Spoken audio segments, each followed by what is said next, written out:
আসসালামু আলাইকুম। আমার হাতে যে ফোনটি দেখতে পাচ্ছেন এটি হচ্ছে ভিভো ব্র্যান্ডের একটি ফোন।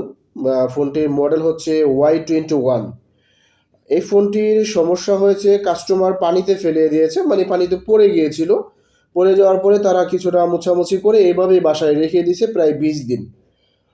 কাউকেই দেখায় নাই। তো 20 দিন পরে আমার কাছে নিয়ে আসছে ফোনটি ঠিক করার জন্য যে ভাই পানিতে পড়ে গেছে, ফোনটি কিভাবে কি করা যায়। তো আমি ওই মুহূর্তে দেখি যে আসলে ফোনের কোনো সেন্স নাই, একবারে বন্ধ পর্যায়ে। তারপর দ্বিতীয় কথা হচ্ছে এতদিন পানিতে পড়া সেট রেখে দিলে খুব সমস্যাই হয়ে দাঁড়ায়, কাজ করা অনেক টাফ হয়ে যায়। তো সেই লোকটি নিয়ে আসছে, নিয়ে আসার পরে আমি তার বিল করেছিলাম যে যদি চালু হয় তাহলে 500 টাকা পড়বে। তো অবশেষে প্রায় ফোনটির যে সময় দিয়েছি প্রায় 1 ঘন্টার উপরে হবে।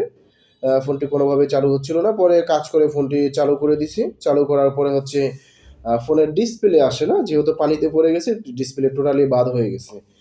তো একটা সময় পাওয়ার সাপ্লাইতে যখন চেক দিলাম ফোনটি চালু আছে এবং অন্য একটি ডিসপ্লে লাগিয়ে দেখালাম যে ফোনটি চালু হয়ে গেছে।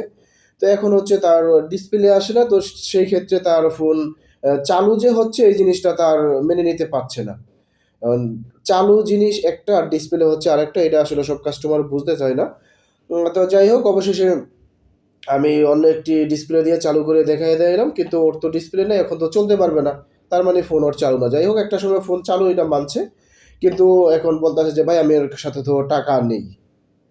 তো আমার একটা প্রশ্ন যে আসলে আমি ওর সাথে কোনো বার্গেনিং করি নাই, যে ওই লোকটা কিন্তু 500 টাকা কন্ট্যাক্ট হয়েছে, ডিসপ্লে আসলে কিন্তু ঠিকই দিত, এখন বলতে যে আমার সাথে টাকা নেই।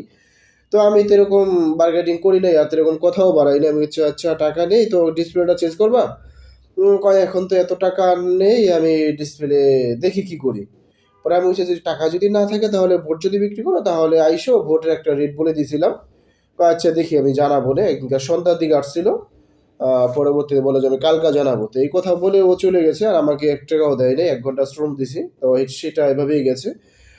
তারপরে প্রায় 1 সপ্তাহ পরে এই ফোনটি গতকাল নিয়ে আসছে, নিয়ে আসার পরে ডিসপ্লে চেঞ্জ করব। তারপরে ডিসপ্লে এনে চেঞ্জ করে দিলাম। ডিসপ্লে এনে চেঞ্জ করার পরে তার যে পাওয়ার রেবনটি ছিঁড়ে গেছিলো, তো অন্য নতুন একটি রেবন লাগিয়ে চেক করে ফোনটি মার্কেট থেকে ডিসপ্লে এবং রেবন লাগিয়ে চেক করে আনলাম, পুরোপুরি ভালো আছে।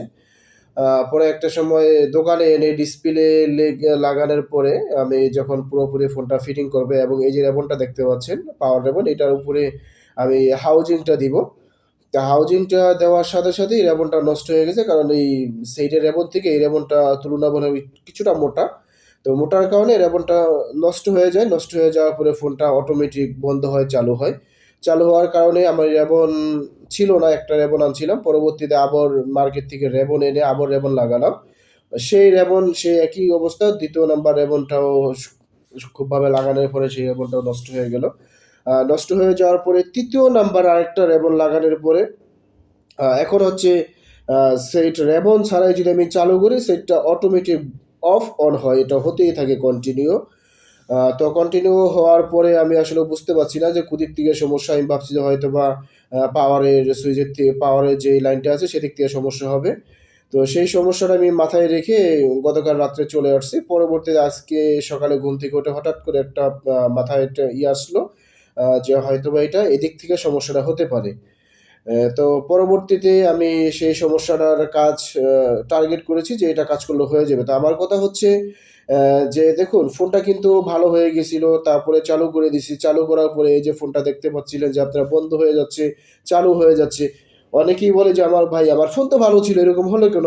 ফোন জিনিসটা হচ্ছে এরকম একটা জিনিস, অটোমেটিক যেকোনো একটা সমস্যা হয়ে যেতে পারে। কিন্তু আমার এই ফোনটা দেখেন পুরোপুরি কমপ্লিট করে রেখেছিলাম।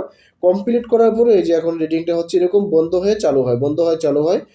এটা ১ম ভাবছি এমন সমস্যা, এমনও সমস্যা নেই। পরবর্তীতে ভাবছি যে পাওয়ারের যে লাইনে সমস্যা হতে পারে, এই লাইনে কাজ করার একটা চিন্তাভাবনা ছিল। পরবর্তীতে চিন্তাভাবনা অন্য একটা আসছে। পরে এই কাজটি চালু করার পরে হয়ে গেছে।